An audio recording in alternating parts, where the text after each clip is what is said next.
Jamaah sekalian yang dirahmati oleh Allah Subhanahu wa taala.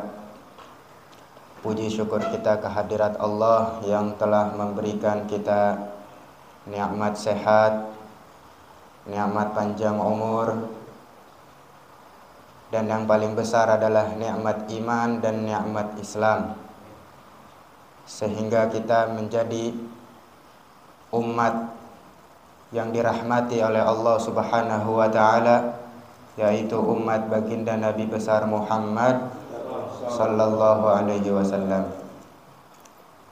Mudah-mudahan apa yang menjadi hajat dan cita-cita kita digabul oleh Allah Subhanahu wa taala. Amin ya rabbal alamin. Kita masuk ke dalam pembahasan seputar sunnah atau kebiasaan para anbiya dan para rasul dalam kehidupan sehari-harinya. Sunnah di sini bukan berarti hadis, ya. Biasanya orang mengatasnamakan perkataan Rasul dengan sunnah. Tapi yang dimaksud dengan sunnah di sini hal-hal yang sering dilakuin seputar toharoh, kebersihan yang dilakukan oleh para anbiya, para nabi dan para rasul sebelum Nabi kita Muhammad sallallahu alaihi wasallam. Dan termasuk Nabi kita Muhammad juga mengerjakan hal yang ini. Apa itu? Hadis ini diriwayatkan oleh Imam Abu Hurairah. Abu Hurairah Abdurrahman bin Sakhar, sahabat Nabi yang masuk Islam 3 tahun sebelum Nabi wafat, tapi paling banyak yang meriwayatkan hadis dari Nabi. Namanya Abu Hurairah.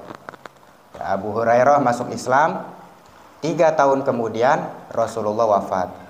Nama aslinya Abdurrahman bin Sakhar. Apa yang dikatakan oleh Nabi? Anna Rasulullah sallallahu alaihi wasallam qala at-taharatu arba'un. Ya. Hal-hal yang sifatnya kebersihan, ya, at-taharah, ya, hal-hal yang sifatnya kebersihan sesuai dengan sunnahnya Nabi itu ada 4. Ya. Hal-hal yang sifatnya kebersihan sesuai dengan sunnahnya Nabi, kebiasaannya Nabi itu ada 4. Yang pertama, qassus syarib, mencukur kumis. Ya, kumis, ini nih, di sini nih kumis, itu mencukur kumis, ngerapihin, itu salah satu daripada sunnahnya Nabi sallallahu alaihi wasallam. Bahkan dikatakan oleh sebagian para ulama, dianjurin kumis yang tumbuh itu jangan sampai menutupi merahnya bibir. Kenapa? Karena susah doanya untuk dikabulin. Nah, makanya kumis jangan baplang tuh. Kadang-kadang ada orang serem kumisnya. Nah, itu dirapihin kumis. Itu salah satu daripada sunnahnya Nabi sallallahu alaihi wasallam. Qassus syarib, mencukur kumis. Yang kedua, halqul anah, ya. Sunnah yang kedua yang sifatnya kebersihan adalah halqul anah, mencukur bulu kemaluan. Nah, bulu kemaluan cukur. Kalau bisa 40 hari sekali itu cukur. Jangan sampai gondrong. Jangan sampai gondrong. Nah, itu tempat setan bersemayam tuh ada di situ. Laki-laki dicukur, perempuan dicabut. Ya. Tahu sakit nggak tuh cabut? Cukur kalau laki-laki ya. Halqul anah, mencukur bulu kemaluan. Ya, jangan sampai gondrong, sampai lebat banget. Nah, itu tempat setan bersemayam. Nah, digodain terus untuk melakukan maksiat. Yang kedua, dan yang ketiga, salah satu daripada sunnahnya Nabi Shallallahu Alaihi Wasallam adalah taklimul azfar, Yang ketiga, taklimul azfar, menggunting kuku. Ya, gunting kuku tuh. Kalau kata Imam Al-Ghazali radhiyallahu an, ya, beliau mengajarkan gunting kuku setiap hari Rebo sore. Rebo sore waktu yang pas untuk gunting kuku. Apa kata beliau? Salah satu daripada fadilahnya diberikan kecerdasan oleh Allah Ta'ala. Jangan kita bertanya, apa hubungannya gunting kuku sama kecerdasan? Nah, kita sebagai penuntut ilmu yang sam'an wa ta'atan terhadap para ulama, tidak perlu untuk menanyakan hal seperti itu. Kenapa? Udah, karena kita yakin aja apapun yang diperintahkan dan dianjurkan oleh para ulama, walaupun secara nalar logika nggak masuk akal, jalanin aja, pasti di situ ada hikmahnya. Sama seperti Nabi SAW bilang keluar kamar mandi, ya, pakai kaki kanan, masuk pakai kaki kiri. Ya, hikmahnya itu kan dapat menyehatkan jantung, padahal cuman begitu, menyehatkan jantung itu. Secara nalar apa hubungannya sama kesehatan jantung? Kan cuma langkah kaki, kan gitu. Jadi kita tidak perlu untuk menanyakan hal seperti itu. Ya udah, kita ikutin aja. Ya, segala sesuatu walaupun remeh, gak masuk akal lah bahasanya, pasti di situ ada hikmah yang Allah Ta'ala beri. Itu yang ketiga ya, taklimul azfar, gunting kuku. Selain daripada hari Rebo, juga hari Kamis, Kamis sore. Kata Habib Salim bin Abdullah bin Umar Asy-Syatiri, ya, orang yang melazimkan gunting kuku di sore hari itu, Kamis sore maksudnya, jangan kaget kalau jadi orang kaya mendadak. Kata Habib Salim bin Abdullah bin Umar Asy-Syatiri, Kamis sore, jangan kaget nanti kalau jadi orang kaya mendadak. Nah, jangan juga kita gunting kuku hari Minggu. Kata Imam Ali Yurisul Fagar, mewariskan kefakiran, miskin, ya, Minggu. Nah, Minggu jangan. Selasa tuh jangan. Itu yang bagus 2 hari tadi tuh. Ya, Rebo, Kamis. Nah, kalau Jumat dapat pahala sunnah. Ya, sunnahnya Nabi SAW gunting kuku hari Jumat. Kalau nggak bisa hari Jumat, Sabtu pagi. Sabtu pagi itu masih masuk hari Jumat. Karena dalam Islam hari yang paling panjang itu hari Jumat. Dimulai dari Kamis sore sampai Sabtu pagi, itu hari Jumat. Ya, kalau misalkan kita sibuk nih, nah udahlah. Ya, kita Sabtu pagi masih bisa tuh. Ya, ada subuh jam 6, jam 7 itu masih masuk dalam kategori hari Jumat. Kalau misalkan kita dawam ngelazimin baca surah Al-Kahfi setiap malam Jumat atau setiap hari Jumat, nggak sempat nih, kita nggak keburu, udah Sabtu pagi itu masih bisa.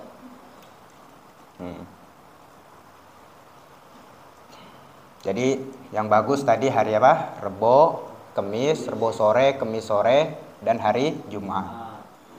Rebo sore kata Imam Ghazali dapat mencerdaskan akal, menambahkan kecerdasan. Kalau Kamis sore kata Habib Salim bin Abdullah Syatiri, jangan kaget kalau jadi orang kaya mendadak. Kalau hari Jumat dapat pahala sunnah, ya, sunnah Nabi SAW. Taklimul azfar. Itu yang ketiga. Yang keempat, as-siwak. Ya, siwak. Ya, siwak sesuatu yang kasar. Yang paling afdol kayu arok. Kayu arok tuh kayu yang biasa kita temuin di toko-toko minyak wangi, tuh, kayu arok. Ya. Walhasil segala sesuatu yang sifatnya kasar, ya, kain ke ujung baju koko ini kan kasar nih, ya. Itu bisa mendapatkan pahala siwak. Sikat gigi juga sama. Tangan kita, tangan orang tapi ya, tangan orang misalnya, pinjam sini jari lo, gue pakai siwak, bisa. Ya, pakai tangan, jari telunjuk, nah, itu bisa mendapatkan pahala siwak. Makanya kalau lagi mandi nih, ya, lagi mandi sikat gigi, di situ niatin buat ngerjain siwak. nawaitu istiaq littiba'i sunnati Rasulillah. Saya niat mengerjakan bersiwak untuk mengikuti sunnahnya Rasulullah Shallallahu Alaihi, dalam hati niatnya, karena di kamar mandi nggak boleh ngucapin kalimat-kalimat zikir, tuh nggak boleh. Bolehnya di dalam hati, ya. Secara lisan nggak boleh. Ya, niatnya dalam hati ini, begitu sikat gigi, ya Allah saya niat menggunakan siwak ya, untuk mengikuti sunnahnya Rasulullah. Dapat pahala siwak. Ya, jadi mulai dari sekarang nih, biar sikat gigi kita ada nilai sunnah, ada nilai pahala, ya, nggak sia-sia. Selain membersihkan mulut, membersihkan gigi, kita mendapatkan pahala sunnah. Ya, sikat gigi itu boleh, sikat gigi niat siwak. Kalau misalkan nggak ada siwak, ya, lagi sholat, pakai ujung ini nih baju, ujung koko, ya niat, tapi niat, yang penting niat. Saya niat mengerjakan siwak, menggunakan siwak untuk mengikuti sunnahnya Rasulullah. Saya niat bersiwak, ya boleh begitu. Saya niat bersiwak untuk mengikuti sunnahnya Rasulullah. Ya, yang penting niat. Insya Allah dapat pahala bersiwak. Wagala aydan, dan bersabda juga Nabi kita Muhammad Sallallahu Alaihi Wasallam, rakaatan bisiwak ya khairun min sab'ina rakaatan bi ghairi siwak. 2 rakaat menggunakan siwak lebih baik daripada 70 rakaat tanpa menggunakan siwak. Nah, siwak juga dapat meringankan sakaratul maut ya. Berat mulut orang di saat sakarat ngucapin kalimat tauhid berat ya. Pakaiin siwak. Makanya dianjurkan juga tuh, diajarin kalau misalkan ada orang sakaratul maut jangan dituntun la ilaha illallah ya. Karena khawatirnya begitu la ilaha meninggal dia, setan masuk illa ana. Nah, bahaya. Artinya kan tidak ada Tuhan kecuali Allah. Ya.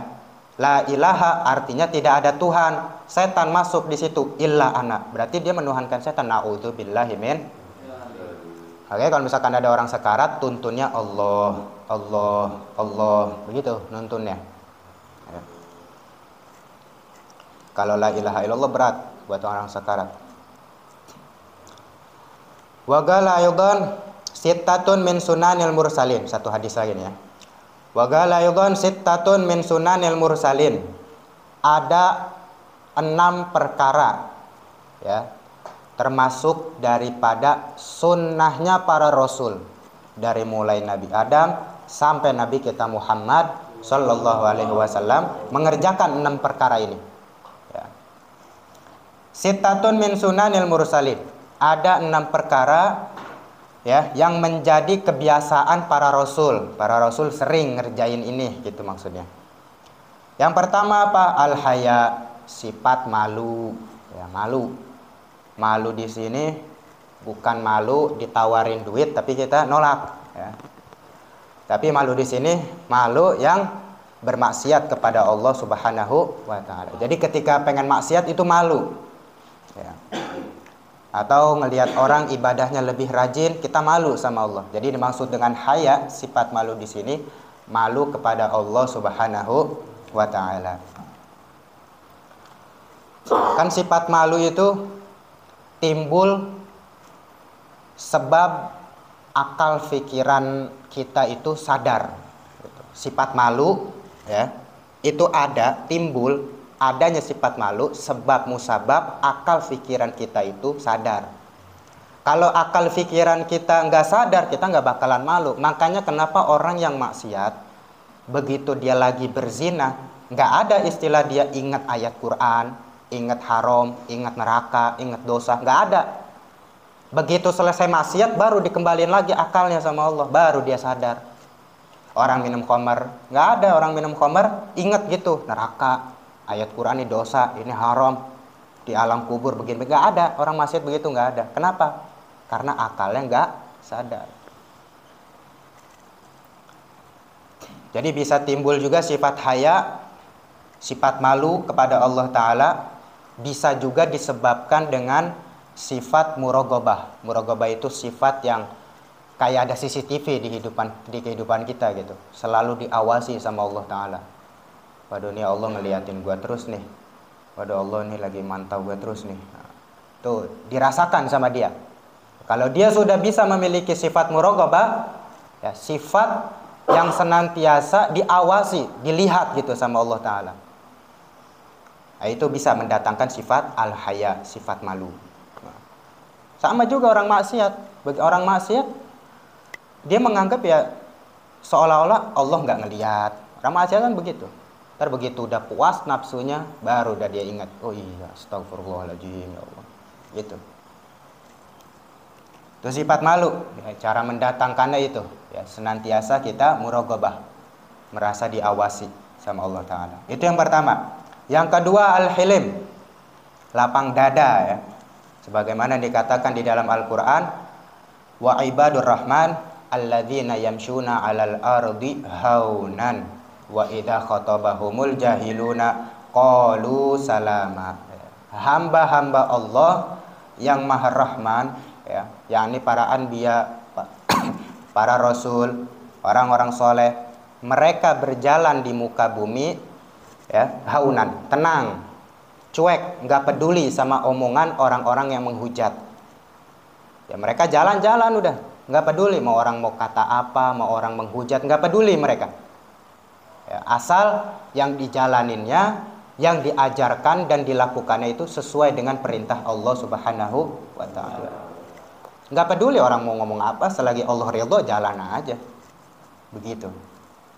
Wa idza khatabahumul jahiluna qalu salama.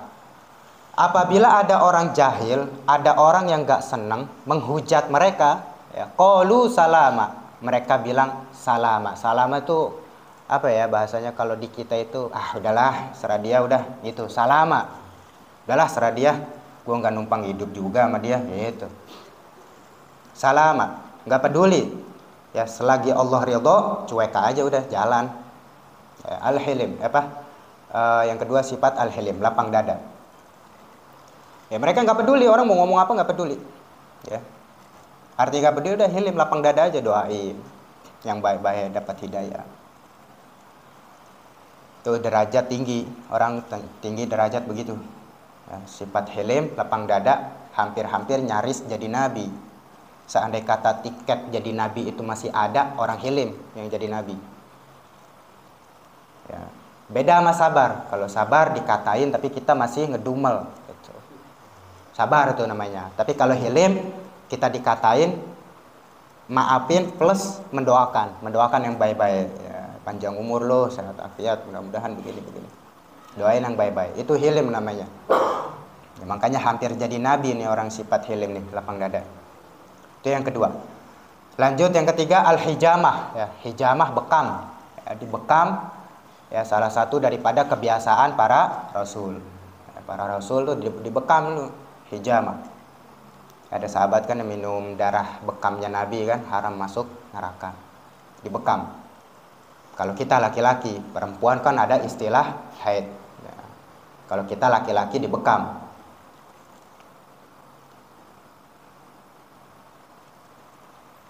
Ada yang pernah dibekam sih? Ya, jalanin. Kalau nggak pernah sama sekali, jangan ya, jalanin minimal seumur hidup lah. Ya, sehat juga kan bekam.